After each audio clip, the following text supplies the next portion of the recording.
Hey, sports card fans, it's John, Wade Boggs fan. Hope you're all doing well. Have you ever had a card that you want to add to your collection? You look up the card in a particular grade, you know what the comps are, you can afford the card at that particular grade. But based on the player and the set, while you want the card, you just don't feel like paying the amount that the card is going for. Now, I'm not talking about, trying to fit into your budget and things like that. Like I said, it's a card that you could afford,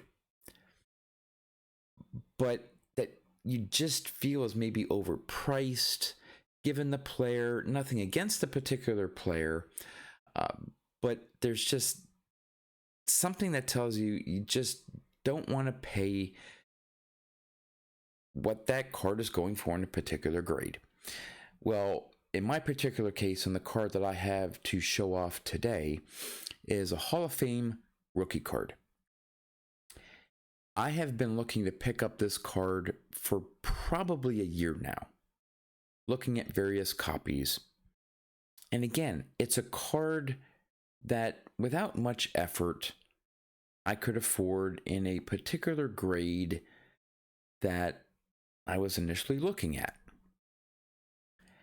But either what the cards were selling for or what sellers were asking for either through a buy it now or the starting auction price, I just did not want to spend that amount of money on this particular card.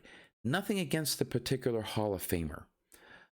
It's just, for me, not one high on my list to collect. This particular card, I want it for my collection because it fits a couple boxes. It is a Hall of Fame rookie card, so I want to have it as part of my collection. But it's not a player that I don't know, I actively collect, or maybe even would want to do a player run. And so what I have been normally doing in certain cases, more often because of budget purposes, I started looking at a grade or two lower.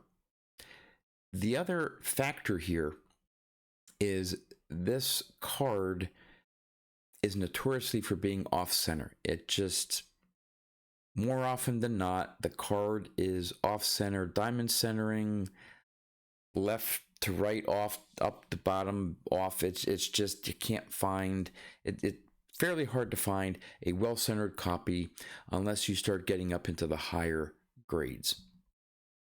And I'm all about budget, and I don't care so much for most cards what a particular grade is. I just want a nice copy, nicely centered copy. So I decided to, again, do a search and concentrate on maybe a grade or two lower than I had first started off, just to get the card in the price range where I was like, yeah, you know what, I'll spend that amount of money on this card. But while I could find cards now where I would say, okay, I'll spend that amount of money, by going down, it turns out to be 2 grades in this particular case. The centering issue became more prevalent. So I had a double whammy here. Didn't want to pay the price for the original grade I was looking at, where I could probably find a decently centered copy, to get into the price range that I wanted. Now it made it a little bit more harder to find one in the condition that I wanted. But finally, I found a card. It was up for auction. It wasn't buy it now. Put in what I thought was a fairly decent bid based on the comps, and I won it. And let me tell you, I am so excited to add this particular card to my collection. Once you see The centering, it may not be perfect, but it is spot on. I'm looking at this card, and you know me, I don't care so much about the corners and maybe even centering on the back, and I'm okay with certain imperfections as long as it's centering. But even beyond the centering, I can see some imperfections, but for the grade that it has, it is a really nice looking card. So I'm really excited to show this card off. So I'm going to turn the camera around and show you this card that I'm finally able to add to my collection, a Hall of Fame rookie card. Okay, let me give you a little bit of a background here on what this particular card has been going for in certain grades. I originally was looking at this card in a PSA 7. But PSA 7s have been selling for around $75. I just did not want to pay that much for this card. So again, I dropped down to looking at 6s. 6s were have been going for $45 roughly, give or take. Again, okay, better. That's something that I could be willing to pay that much for this card. 5s were going for around $30. Now that, for this particular card, that was my sort of sweet spot. If I had found a nice 6 for around $40-45, yeah, I may have paid that. But once I saw this 5, I had to go after it, and the winning bid was right around $30. With shipping, I'm all in for about $35. And like I said, I'm just so happy to add this card. It is the 1977 Topps Andre Dawson rookie card. And just look at the centering of that card. I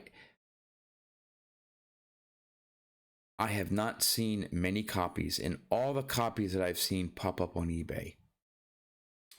Maybe if you get maybe some of the 7s, but even some of the 7s have not been as well centered as this card. This is just, I don't want to say it's perfectly centered, because it may not be. I don't like to use perfect there, but my goodness. I mean, that is a sharp looking card, and it's a 5. And I picked it up for $30. And again, so I'm looking at the card. Okay, what's wrong with it? Why did it only get a 5? Look at the back. I mean, look at the centering on the back. It's just outstanding. Now, here you can maybe see that corner. Let me see if I can show it there. All right, it's like a little, I don't want to say miscut, but just flares out a little bit. Okay, so that's okay, not bad. That corner there, maybe some softening. Again, it's not perfect, but I'm wondering, not necessarily here, but you see that? I don't think it's an actual pen mark. I think it may have something to do with, as you can see, the cardboard here has different colored, makeup of the cardboard. I'm wondering if that's actually part of the card, but the grader thought it was maybe a mark, like a pen mark, and the grader did not, the owner did not want a qualifier. I'm wondering if this may have been a 6 or a 7, but with a mark qualifier, and without the qualifier, it graded a 5. Because let me tell you, this is one sharp looking card. When I saw the listing, it looked good. When I got it in person, I'm just I don't know.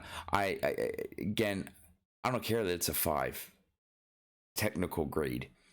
That centering, and trust me, if you've looked up this card, if you have this card in your collection, you know what I'm talking about in terms of centering. this card even is known for ink smudges. Um, there's a slight one, maybe. Let's see if it focuses here. Maybe a little bit there, but I mean, I've seen it with the, you know, down near the players' names, that there you'll see some ink marks on the card, and with the white background that shows up, you hardly see any here. Again, so yeah, I am so pleased to add this card finally. And you know my struggles, if you've been watching my channel, the struggles I've been having with 77 Topps cards. Again, finding ones that are centered in my price range. This was one of the big ones. Obviously, there's the Bruce Sutter rookie card that, you know what, is pretty much in this same boat. Not one, I don't want to pay a fortune for a Bruce Sutter rookie card.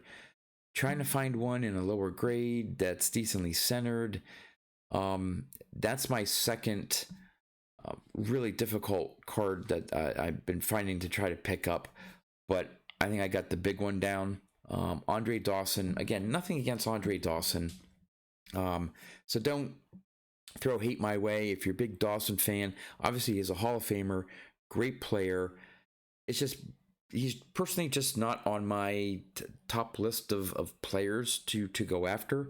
I have his 78 and I have his 79 and 80. So I do have now his quote unquote vintage run. I have his the 4 cards up until 1980. But I just, for whatever reason, just didn't want to spend a whole lot of money on this particular rookie card, and I didn't, and I got a great looking card. So would love your comments, but that's all I have for you. As always, thanks for watching, and I'll see you next time.